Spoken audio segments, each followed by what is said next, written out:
ನಮಸ್ತೆ ಗೆಳೆಯರೆ, ಇದು ಒಂದು ನ್ಯೂ ಅಪ್ಡೇಟ್. ಗ್ರ್ಯಾಂಡ್ ಜ್ಯೋತಿ ಕನ್ಸ್ಟ್ರಕ್ಷನಲ್ಲಿ rental house and owner house ಯಾವ ರೀತಿ ಬರೋದನ್ನೋದನ್ನು ಒಂದು ಸ್ಮಾಲ್ ವಿಡಿಯೋದಲ್ಲಿ ನಿಮಗೆ ತಿಳಿಸಿರ್ತೀನಿ. ಯಾಕೆ ಇದನ್ನು ಹೇಳ್ತಾ ಇದ್ದೀನಿ ಅಂದರೆ, ಬ್ಯಾಂಗ್ಳೂರಲ್ಲಿ ಒಂದು ಸೈಟ್ ತೊಗೊಳ್ಳೋದೇ ಕಷ್ಟ. ಅಂಥದ್ರಲ್ಲಿ ಒಂದು ಓನ್ ಹೌಸ್ ಮಾಡಿಕೊಂಡು ನಾವು ರಿಟರ್ನ್ಸ್ ಪಡೆದಿರೋ ಮನೆಗಳು ಮಾಡಿಕೊಂಡು EMI ಕಟ್ಟೋಕ್ಕಾಗ್ದಿರ ಸೀಸಿಂಗಲ್ಲಿ ಹೋಗ್ತಾ ಇದೆ. ಅಂಥವ್ರಿಗಾಗಿ ಈ ಒಂದು ಅಪ್ಡೇಟ್. ಒಂದು ಕ್ವಾಲಿಟಿ ವೈಸಲ್ಲಿ ಕನ್ಸ್ಟ್ರಕ್ಷನ್ ಬೇಕು, ರಿಟರ್ನ್ಸು ಬರಬೇಕು, ಆ ಥರ ಇರೋದು ಅಂಥವ್ರಿಗೆ ಒಂದು ವಿಡಿಯೋ ಇದು. ಯಾಕೆ ಇದನ್ನೆಲ್ಲ ಎಕ್ಸ್ಪ್ಲೇನ್ ಮಾಡಿ ಹೇಳ್ತಾ ಇದ್ದೀನಿ ಅಂದರೆ, ಇದರಲ್ಲಿ ತಾತುಕುಣಿಯಲ್ಲಿ ಸೈಟ್ ಕನ್ಸ್ಟ್ರಕ್ಷನ್ ಮಾಡಿರೋದು 5 ಹೌಸಸ್ ಬಂದು ರೆಂಟಲ್ ಹೌಸ್ ಆಗಿರುತ್ತೆ. 2 2 BHK, 3 1 BHK. ಅದರ ಜೊತೆಯಲ್ಲಿ ನಾವು 3 BHK ಓನ್ ಹೌಸ್ ಮಾಡಿಕೊಟ್ಟಿದ್ದೀವಿ. 3 BHKಲ್ಲಿ ಯಾವ ರೀತಿ ಮಾಡಿದ್ದೀವಿ ಅಂದರೆ, ಇದನ್ನು ಡೂಪ್ಲೆಕ್ಸ್ ಮನೆ ಅಂತ ಕನ್ಸಿಡರ್ಡ್ ಆಗಿಲ್ಲ, ಒಂದು ಮನೆ ಅವ್ರಿಗಂತ ಕನ್ಸಿಡರ್ಡ್ ಆಗಿದೆ. 3 BHK 3rd ಫ್ಲೋರಲ್ಲಿ ರೆಂಟಲ್ ಹೌಸ್ ಮೇಲೆ ಓನ್ ಹೌಸ್, ಅದರ ಮೇಲೆ ಟೆರೆಸಲ್ಲಿ ಒಂದು 1 BHK ಹಂಗೆ ಪ್ಲ್ಯಾನ್ ಮಾಡಿ ಮಾಡಿಕೊಟ್ಟಿದ್ದೀವಿ. ಅದನ್ನು ಬೆಡ್ರೂಮಂಗೆ ಯೂಸ್ ಮಾಡ್ಕೊಳ್ತಾ ಇದ್ದಾರೆ. ಅಂಥದ್ರಲ್ಲಿ ಒಂದು ಓನ್ ಹೌಸ್ ಯಾವ ರೀತಿ ಮಾಡ್ಕೋಬೋದು, ರೆಂಟಲ್ಲೂ ಬರ್ತಾ ಇದೆ, ನಮ್ಮ ಓನ್ ಹೌಸ್ ಯಾವ ರೀತಿ ಬರ್ಬೋದು ಅನ್ನೋದನ್ನು ಒಂದು ಇಂಟೀರಿಯರ್ ಸಮೇತ ಮಾಡಿಕೊಟ್ಟಿದ್ದೀವಿ. ನೀವೇ ನೋಡ್ಬೋದು ಯಾವ ಡಿಸೈನಲ್ಲಿ ಯಾವ ಕ್ವಾಲಿಟಿಯಲ್ಲಿ ಬಂದಿದೆ ಅಂತ. ಯಾಕಂದರೆ ಪ್ರತಿಯೊಂದು ಮನುಷ್ಯನ ಕನಸಿರುತ್ತೆ ಒಂದು ಮನೆ ಮಾಡ್ಕೋಬೇಕು, ಒಂದು ಲಕ್ಸುರಿಯಾಗಿರ್ಬೇಕಂತ. ಆದರೆ ನಮಗೆ ಒಂದು ಲಕ್ಸುರಿಯಾಗಿ ಡೂಪ್ಲೆಕ್ಸ್ ಮನೆ ಮಾಡ್ಕೋಬೇಕಾದ್ರೆ ಇವತ್ತಿನ ಕಾಲದಲ್ಲಿ ಒಂದು 70 ರಿಂದ 80 ಲಕ್ಷ ಆಗ್ಬಿಡುತ್ತೆ. ಅಂಥದ್ರಲ್ಲಿ ಇವ್ರಿಗೆ 1 ಕೋಟಿ ಆಗಿದೆ. ಟೋಟಲ್ ಇಂಟೀರಿಯರ್ ಎಲ್ಲ ಸೇರಿ 1 CR ಆಗಿದೆ. ಆದರೆ ರಿಟರ್ನ್ಸ್ ಅಂತೂ 5 ಮನೆ ರಿಟರ್ನ್ಸ್ ಬರ್ತಾ ಇದೆ, ಲೋನ್ಗೆ ಅಪ್ಲಿಕೇಬಲ್ ಆಗ್ತಾ ಇದೆ.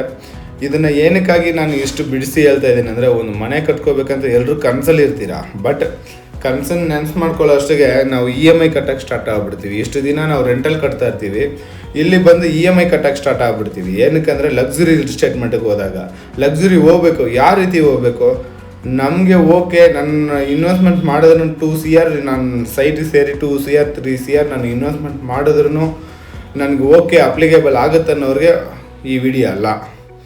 ಅವ್ರಿಗೆ ಒಂದು ರೆಂಟಲ್ ಹೌಸಲ್ಲಿ ಇರೋರಿಗೆ ಇವಾಗ ಬ್ಯಾಂಗ್ಳೂರು ರೀಲೋಕೇಟ್ ಆಗಿ ಒಂದು ಡೂಪ್ಲೆಕ್ಸ್ ಮನೆ ಇಲ್ಲ ಓನ್ ಹೌಸ್ ಇರಬೇಕನ್ನೋ ನೀಡ್ ಆಫಲ್ಲಿ ಇರೋರಿಗೆ, ಅಂಥವ್ರಿಗೋಸ್ಕರ ಈ ವಿಡಿಯೋ. ಯಾಕೆ ಇದನ್ನು ಎಕ್ಸ್ಪ್ಲೇನ್ ಮಾಡಿ ಹೇಳ್ತಾ ಇದ್ದೀನಿ ಅಂದರೆ, ಒಂದು ಫ್ಯಾಮ್ಲಿ ಒಂದು ಜರ್ನಿ ಮಾಡಬೇಕಂದ್ರೆ ಒಂದು ಫ್ಯಾಮ್ಲಿಗೆ ಒಂದು ಹೌಸ್ ಅನ್ನೋದು ನಿರ್ಮಾಣ ಮಾಡ್ಕೋಬೇಕಿರೋದು ನಿಜ, ಖಂಡಿತ ಬೇಕೇ ಇರೋಂಥ ವಿಷಯ.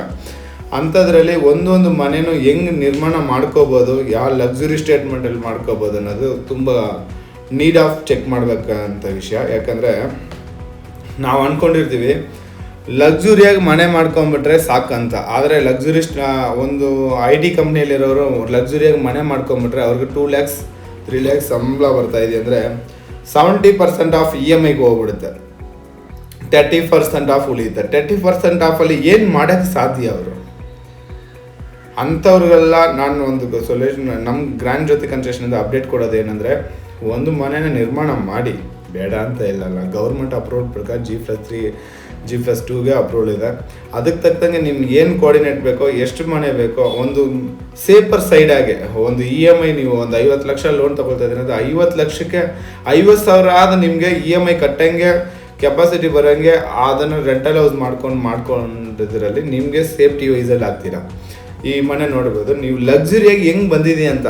ಒಂದೊಂದು ಮನೆನೂ ಒಂದೊಂದು ಮೇಕಿಂಗ್ ಮಾಡೋದಿದೆಯಲ್ಲ, ತುಂಬ ಡೀಪಾಗಿ ಡೆಪ್ತಾಗಿ ಹೋಗ್ಬೇಕಾಗುತ್ತೆ. ಯಾಕಂದರೆ ಮನೆ ಮಾಡೋದು ಮುಖ್ಯ ಅಲ್ಲ, ಆ ಮನೇನ ನೀಟಾಗಿ ಇಟ್ಕೊಳ್ಳೋದು. ಎರಡನೇದು, ಒಂದು ಮನೇನ ನಿರ್ಮಾಣ ಮಾಡಬೇಕಾದ್ರೆ ಇಷ್ಟೊಂದು ಕ್ವಾಲಿಟಿ ವೈಸಲ್ಲಿ ಚೆಕ್ ಮಾಡ್ಕೋಬೇಕಾಗುತ್ತೆ. ಇಂಥ ಕ್ವಾಲಿಟಿ ವೈಸಲ್ಲಿ ಕನ್ಸ್ಟ್ರಕ್ಷನ್ ಬೇಕಾದರೆ ಗ್ರ್ಯಾಂಡ್ ಜ್ಯೋತಿ ಕನ್ಸ್ಟ್ರಕ್ಷನ್ ಭೇಟಿ ನೀಡಿ.